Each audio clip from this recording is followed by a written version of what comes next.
Hey guys, this is handcrafted by Jason Cooper. Today's going to be all about cabinets, but before I get into it, go ahead and hit subscribe here on YouTube or stop by my website, woodwork.cooperjason.com, and sign up for my email newsletter there, and you get updates whenever they come out. Like I said, today's going to be about cabinets. I'm in the process of building a kitchenette. I'll show you that in just a minute. And as I've gone through this process, I've recorded some of the different steps along the way here. I'm going to piece these together and make a video out of it. But I thought I'd start by showing you what I am actually trying to make. So in my basement, I've got a small area where I've got a refrigerator, and I wanted to have some cabinets around it. It's on a little bit of a bump out. The wall ends basically where this edge is, but goes back a little bit over here. So I'm bringing this out from this wall to this edge here, and there'll be a fridge sitting there. So on this side, up against the wall between the fridge and the wall, will be a full depth, simply floor to ceiling pantry, a full depth over the fridge upper, a standard depth upper on this side, 15 inches wide, and a standard 15-inch wide lower down here with a little section of countertop. Not much there, but there's a whole nother section of the kitchenette that's got counters, so this is just to use up some of that space a little more efficiently than it is with just the fridge there. And the first step, anytime you do cabinets, is to build your boxes. Couple rules of thumb. Typically your base cabinets are 24 inches deep from back to front, including the face frames and drawer fronts. Your countertop is typically 25 inches deep from back to front. Gives you a little bit of an overhang, allows for the handles on your cabinetry as well. Uppers typically are about 12 inches deep front to back with the face frame and the doors. Obviously you can vary this a little bit. It's whatever you want when you make your own. That's kind of the nice thing. And then for this example, I'm actually building these and these as the same depth as these. So 24 inches back to front here as well. Now because this one is floor to ceiling, I'm actually going to have to create a separate base for it. Take off that last 4 inches of the toe kick and make that a separate piece, because otherwise I would not be able to tilt this up into place. It would be too long to tilt any direction. So I'm going to have to, put the base in, pick this straight up, slide it in, and set it on there. I've allowed myself about an extra ½ inch or so of height from the floor to the ceiling to make sure that I can get it in there, but it should be okay. Like I said, the first thing we're going to do is build some boxes. Let me show you that. All right, here's the first base cabinet I'm going to show you. Now, to get to this point, obviously I had to cut out all of these pieces. But essentially, they're all square pieces, or rectangular, I should say. And then you put a couple notches in and stuff like that. So they're pretty easy to cut out. In fact, here's a little bit of footage of them being cut out. But as you'll see, it's just repetitive and boring.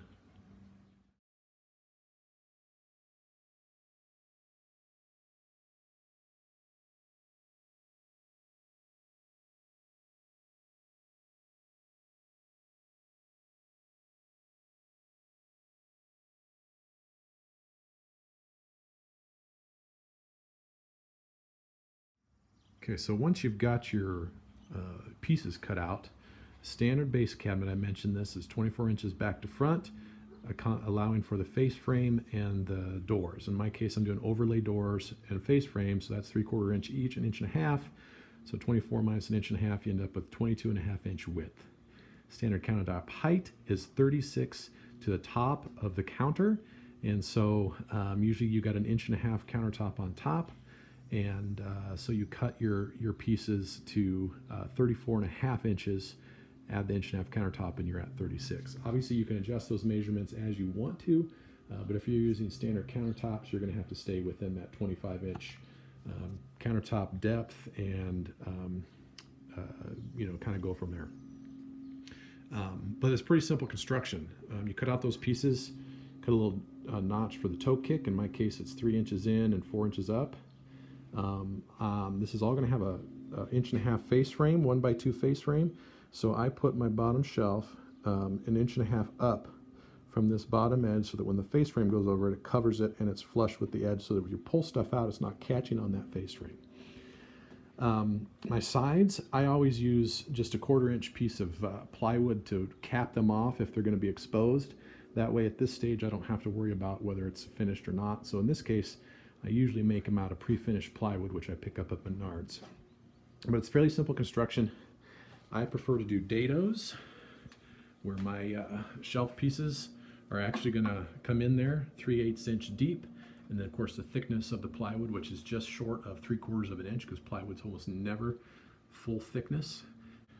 Now to cut these dados, it's pretty simple to cut those, as well as I run one across the top to accommodate some cross supports across the top, as you can see there.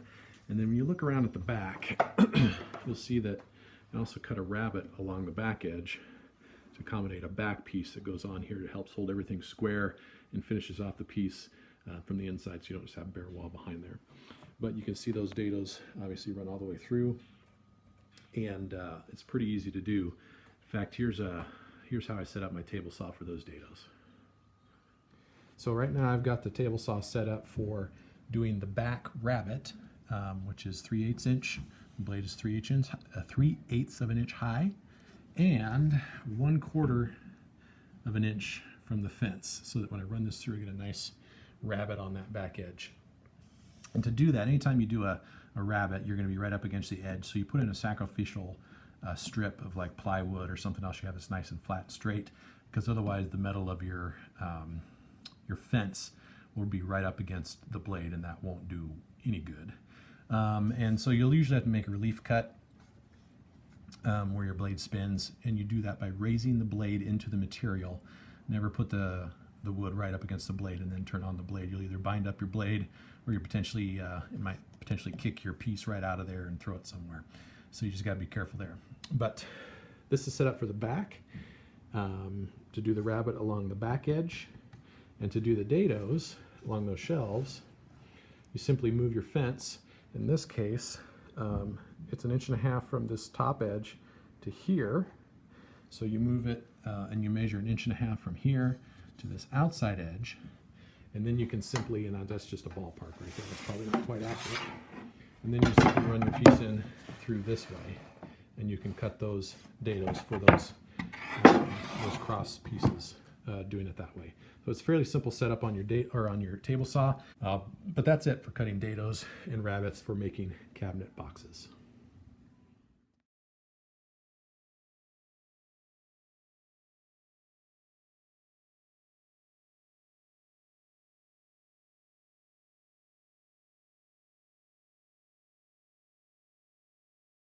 Now this one is just dry fit. I don't have anything in there, no glue yet, no screws. What I will do is I'll take this, break it down. I'll put glue in the grooves in the dados, and I will drive screws from the outside edge, countersink them so they're flush, into both sides of this bottom shelf, on this side and the other side. And the same with these small support pieces across the top. Those just stabilize it and give you something to attach the countertop to. And I always put one piece across the back there as well. That gives you something to screw to the wall. Obviously these cabinets will be sitting on the ground. They might have to be shimmed up a little bit to level, but the only place they'll really attach is along that back wall and then to the cabinet next to them as well. And I'll show you that here in a minute. Now this is an upper cabinet, again about 12 inches deep, accounting for the face frame and the doors. And a 3/4 inch plywood, pre-finished. You'll see the same dados for the top support shelf there and the bottom shelf. Again, those are 1.5 inches from the top and the bottom, so that when the face frame gets put on there, it'll be flush against the inside there. Now side edges, I overlap the face frame a little bit so that I've got room to attach it to the cabinet next to it. That way you've got a little gap to play with shims and everything, get it nice and square. And really the only difference in construction between this and the base cabinet is a little more attention to how you're going to hang it, because this has to carry all the weight hanging however you attach it to the wall. So you got to add a couple pieces to do it, and I typically make another dadoed piece to match that will fit on the bottom. It probably won't fit now that I've got the camera on it, but it will fit into that same support the shelf from below. Gives you a place to screw both on top above the shelf or below if you're coming in from underneath.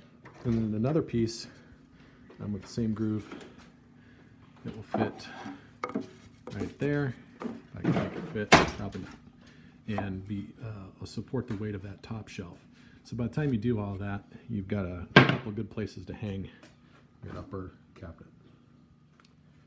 Now for the tall, skinny pantry between the fridge and the wall, it's essentially a lot like an upper cabinet with the top shelf,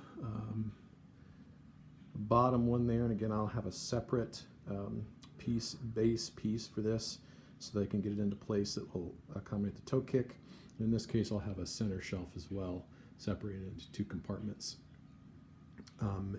Same thing here, dados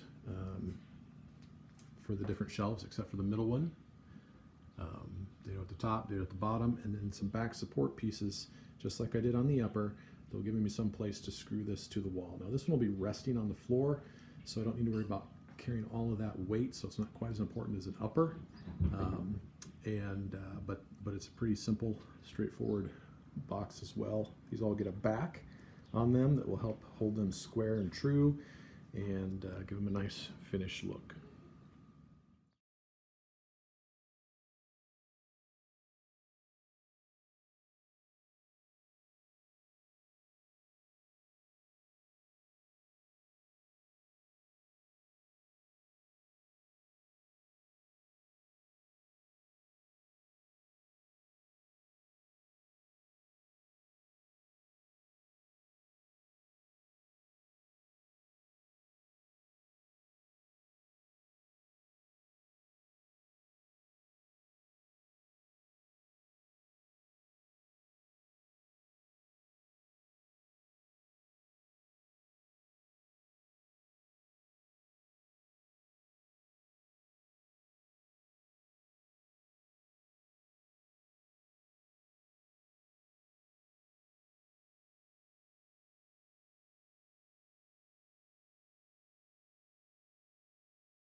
Okay, so now I've got my pieces cut for my face frame, and I am going to use pocket screws to join the rails here to the stiles of the face frame.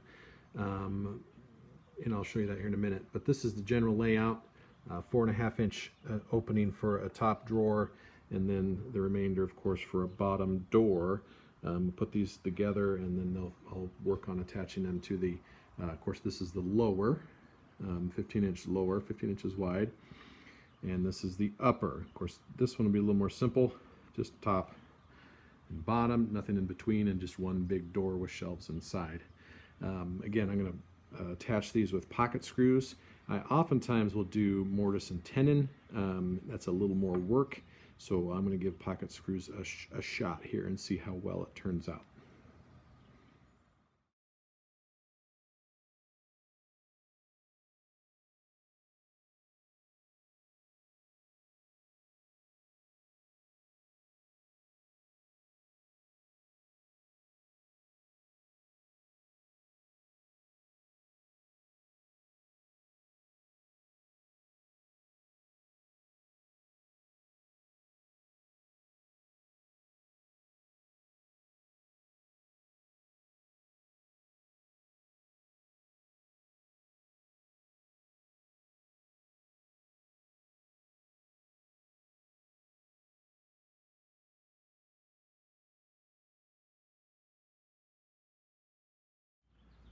Okay, so now we're assembling the face frames. I've already done one. I'm on my second one. And I'm using pocket screws this time. Normally I've done mortise and tenons. Very sturdy joint. I've always been hesitant about pocket screws because I've often had a little bit of wiggle when you put the joint together. And I think that's because when I used to do it using the supplied bit, the step bit, that tip is quite a bit bigger than the shaft of the screw. And so if you drill this all the way through the end, you actually have a little bit of room around the shaft of the screw for this piece to wiggle on. And so what I've done now is I swapped it out for a different bit, same diameter, 3/8 inch, with a stepped head, but it's just a much smaller step, more of a brad point bit than anything, and gives me a place for the screw to drive.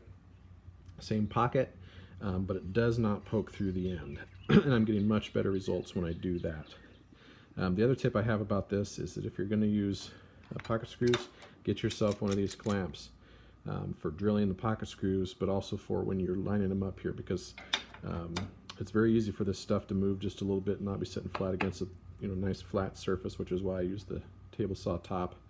But put a little dab of glue on the end, line it up, put this clamp on there so that it overlaps both this piece and this piece. It keeps that joint flush and flat, and then carefully driving your screws, making sure this piece doesn't move while you're doing it. And then you just work your way around the face frame.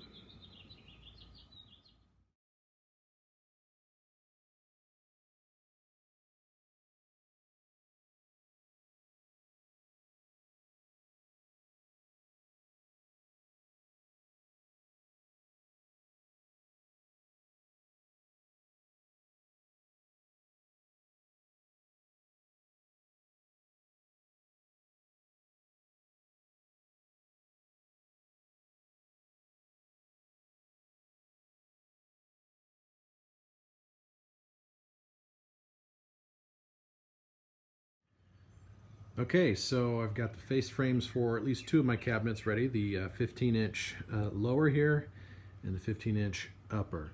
Now I don't have it attached yet. I still got to do some sanding and stuff first too, but I use a combination of biscuits and pocket screws to attach the face frame to the cabinet. So what I typically do is I'll use a biscuit in the middle here, especially on the bottom shelf. That's the one I want to line up flush with the top of that bottom edge of the face frame, so that when you pull something out, it's not, scraping or catching on something.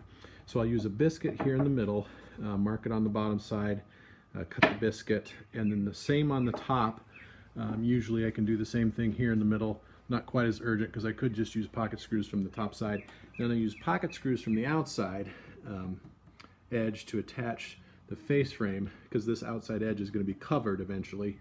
Same with this outside edge here as well. That way you can attach the face frame without having to do any nails or anything straight through the face frame itself.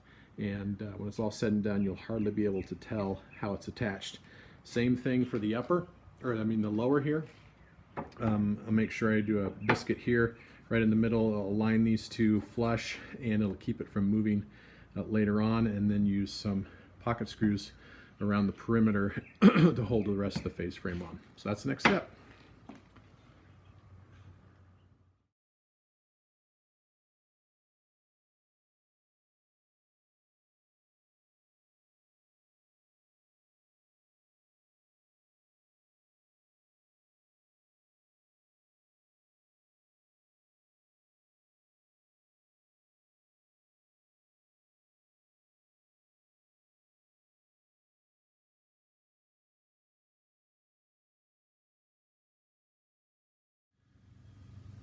So the next step, you've got your boxes put together, you've got your face frames put together. The next step would be to build the doors. Now, I've already got a video on how to build some flat panel cabinet doors, and I'll drop that link in the description below because this video is already getting kind of long and I want to skip to some other steps in the process. So be sure to check that out if you want to know how to make some simple cabinet doors. Otherwise, we're ready for paint. All right, so it's time to paint these cabinet doors and face frames, and all I like to do is start with the front side, set them up on some blocks so they're up off the surface, and I use a 4-inch roller with a 1/4-inch nap roller on it, and then a brush to smooth things out. When you paint with paint cabinet doors by hand, it's kind of hard to get that sprayed on look, but I don't have spray equipment. But you can do a really good job using the roller and the brush. Now in my case, I use the brush more to just smooth the areas out when I get a little excess on them when I've been rolling it. Come back over with the roller to get a smoother texture. And you kind of see that as I paint. The biggest thing is to make sure if you get any pieces of anything in your paint while you're painting, is to take care of it then. Get it out of there and re-roll that area so it's smooth. So otherwise it's going to be stuck in your finish permanently. And also to watch the edges. Once I roll the tops and the sides, I'll come back and clean up this underside edge. That's the back side of the door, so it's not quite that big a deal, because you always have that little bit of a bead that forms on the kind of the underside of whatever you're painting. But if you do it carefully, thoroughly, and cover all your brush marks with the roller, you can have a nice smooth finish.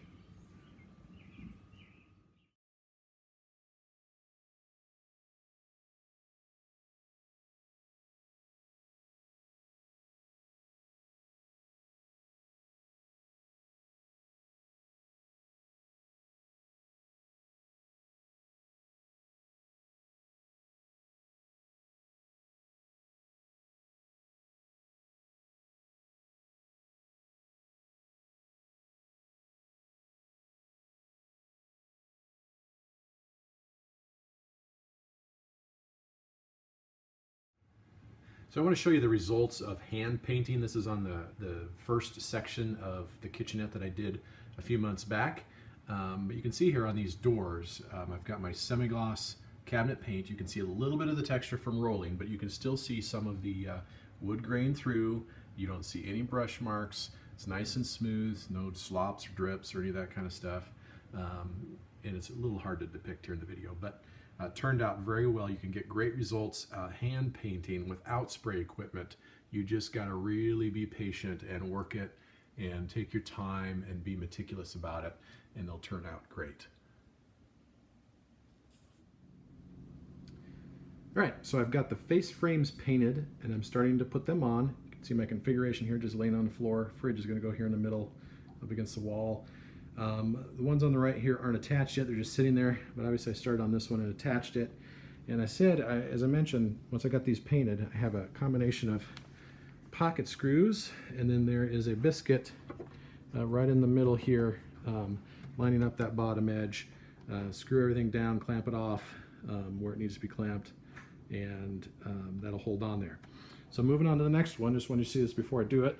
Again, I've got a slot for a biscuit here. Matching slot on the back. Same thing here at the top, right there.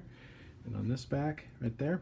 And then the rest will be pocket screws from the side, because this will all get a cover piece over the side eventually, which will cover these pocket screws, because this side will be exposed, painted to match the top. So I'll get that on there, line it up. The biscuit will help me line up the top and the bottom edge so it's nice and flush. Match my overlaps on the side. We'll be good to go, and then I can screw those off, clamp where I need to, and go from there. A little bit of glue along the whole edge, actually, just not a ton, because I got pocket screws doing most of the holding. That just gives it a little extra holding power, and obviously glue in the biscuits and biscuit slots. Same with this. It'll get the same treatment. That's not attached yet, and then the larger face frame on that one as well. And that's the next step, is just to attach these face frames.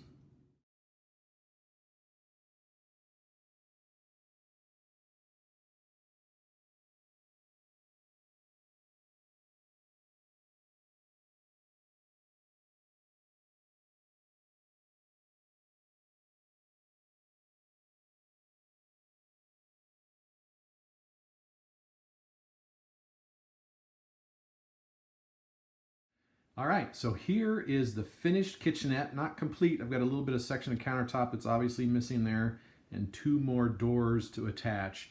But otherwise it is done, and it is installed, and it looks good. Everything fits like it was supposed to. I still have a piece of trim I need to put around the top and those 2 doors, but otherwise turned out great. When you're picking your hardware, make sure you do that before you design your cabinets, because depending on the kind of hardware, whether they're overlay doors or inset doors or all that kind of stuff, you have to have those things figured out ahead of time, or your measurements aren't going to work when you go to put your hinges on. I chose some basic soft close overlay face frame hinges for these, with just a 1/4 inch reveal around the doors. And they turned out great. Soft close for the doors, or sorry, the drawers as well. And everything came together.